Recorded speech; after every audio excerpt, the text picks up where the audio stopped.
Patriot groups or Christian patriot groups are what we all used to call militias back in the 1990s. They are a group that they are a movement really that is unified mainly by a conspiracy theory, the idea that the government is secretly plotting to impose martial law, to take Americans' guns away from them, to throw anyone who resists into concentration camps that have been built by FEMA secretly, and ultimately to force the United States into a kind of socialistic one-world government, and the so-called New World Order. By some of the numbers.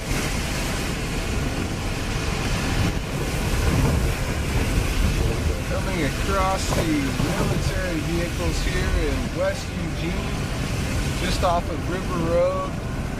We have noticed these vehicles for at least, 4 or 5 days. We've seen 2 or 3 shipments come through. Tanks came through earlier in the week. As you can see, a wide range going from medic vehicles to Humvees to obviously armed vehicles. Kind of a little eerie. Definitely odd to see here in Eugene, Oregon. The U.S. Army has built a fake city in Virginia for what they say is to prepare their troops to occupy foreign countries. Think about the transition that we're going to go through here is to transition from an army of execution, doing what we've got to do, to an army of preparation to be ready for what comes next. That's where the importance of this facility really comes in. But what's striking is this 300-acre fake city looks more like your average American town. The fact that the subway carriages even carry the same logo as they do in Washington, D.C. This could suggest that the site was built to double both as a foreign city and a mock domestic town. The site also includes what they're calling a mosque, but it looks eerily familiar to a Christian church. So they're saying this is for foreign occupation. Please, come on. They are training for martial law, civil unrest. Immigration officers plan to use their smartphones to take high-res photos of license plates, then save them in a new government database. ICE saying it will help find and track criminals, but critics say it goes too far. The cameras simply photograph the vehicle plate, turn that image into data that can be stored indefinitely, according to the ACLU, who says the Homeland Security program is being developed in secret. It creates sort of a comprehensive database of where people go, what they do, and creates a net that no matter how innocent you are, you can't escape having your movements permanently monitored and recorded. There's been a string of bizarre deaths in the globe's financial circles. In the past few weeks, 5 high-profile bankers have died, all from apparent suicides. Tessa Arcilio investigates. Their untimely deaths grabbed headlines, 3 of which happened within a week.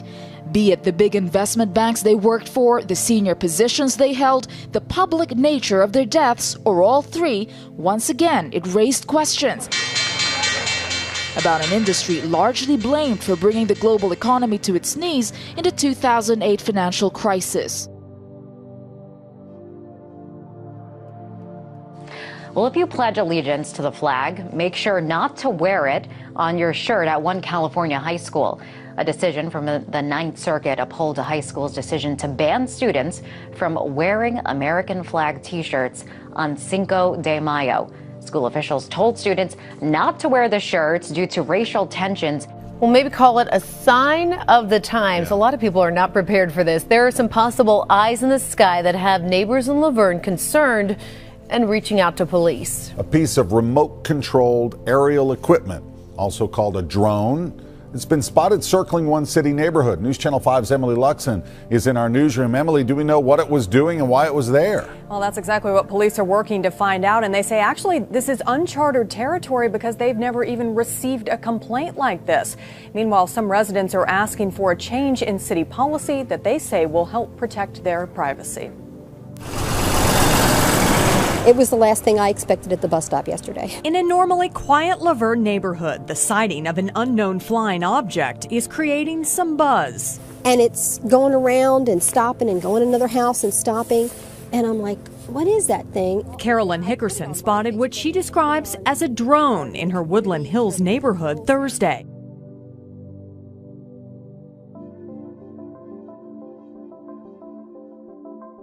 Bibles in hotel rooms, that's standard practice in the U.S., but it wouldn't be anymore if one left-wing radical atheist group has their way.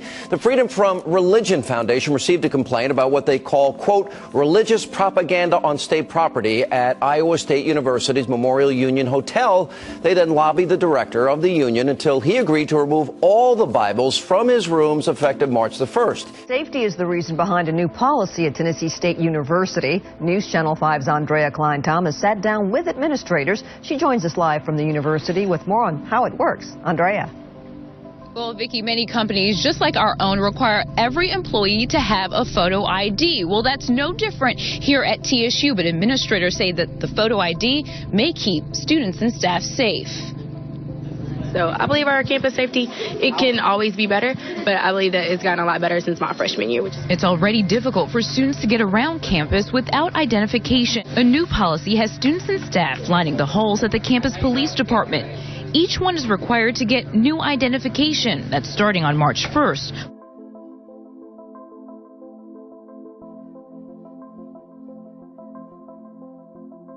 One of the world's giant retailers, the British supermarket chain Tesco, is to kick off facial recognition technology. Say it's Thursday morning, I walk into a shop, in it all the usual stuff, plus a special camera that scans my face. It recognises that I'm female and aged between 30 and 45. If you think that's something out of a futuristic movie, think again. It's what's happening now. Supreme Court issued a ruling that will allow police to search a home without a warrant when two occupants disagree about allowing the cops inside. And the resident who refused action is arrested. They also ruled an occupant may not object to a search when he or she is not at home. Of Connecticut, where there are reports that tens of thousands of gun owners are refusing to register their firearms under a new law in what some are now calling a massive act of civil disobedience. Trace Gallagher has that story. Trace. And in fact, Megan, we talked to a Connecticut lawmaker tonight who said he's never seen a law willfully disobeyed like this. Remember, this law bans assault weapons from being sold in Connecticut. Connecticut now has hundreds of thousands, potentially, of brand new criminals because not registering is a felony. A group has unveiled designs for a 7-foot-tall statue of Satan that it wants at the Oklahoma State Capitol. The New York-based Satanic Temple says if Oklahoma can put a Ten Commandments statue on the Capitol grounds, they should be able to put their statue on the grounds as well. KOCO's Rob Hughes is live at the State House to show us what this statue looks like. Good morning, Rob. Katie, good morning. And that statue they want put right next to the Ten Commandments here at the state capitol. The statue will be a symbol of Satan as a goat. It's designed for children to sit on it, take pictures with it, and the group wants it to go right here outside the state capitol, right next to the Ten Commandments monument. On the news now, prosecutors are painting a sadistic picture of an alleged teen killer. They say 17-year-old Jose Reyes convinced a friend to kidnap and brutally murder a teenage girl in order to help him sell his soul to the devil. Growing tensions around the world, from the Middle East, where Iran could shift the balance of power with nuclear weapons, to Asia, where China is growing more nationalistic by the day and bullying its neighbors. 2014 seems to be starting off with a level of global disorder we really haven't seen in years. Escalating crisis overseas, one that some fear could pull in the United States. There are fast-moving and mysterious developments on the ground in Ukraine. A blatant show of force by Russia, fueling fears they plan to invade, as Ukraine accuses Russia of bringing in thousands of troops. Crimea did not support the uprising in the capital Kiev, and many here would like to see it become part of Russia. Book called Perfect Ending: Why Your Eternal Future Matters Today. In the book, which is out tomorrow, Pastor Robert Jeffress says President Obama's policies have some interaction with the Bible. With us now is the pastor. All right, the first issue is Obamacare. How does that have biblical implications? What I'm saying in the book, Bill, is that there's going to be a future world dictator before Christ returns who's going to usurp people's personal feelings, rights. He's not only going to do that, wage war against God's people. He's going to change God's laws, and he's going to do it without any opposition. And my question was, how is he going to be able to pull that off?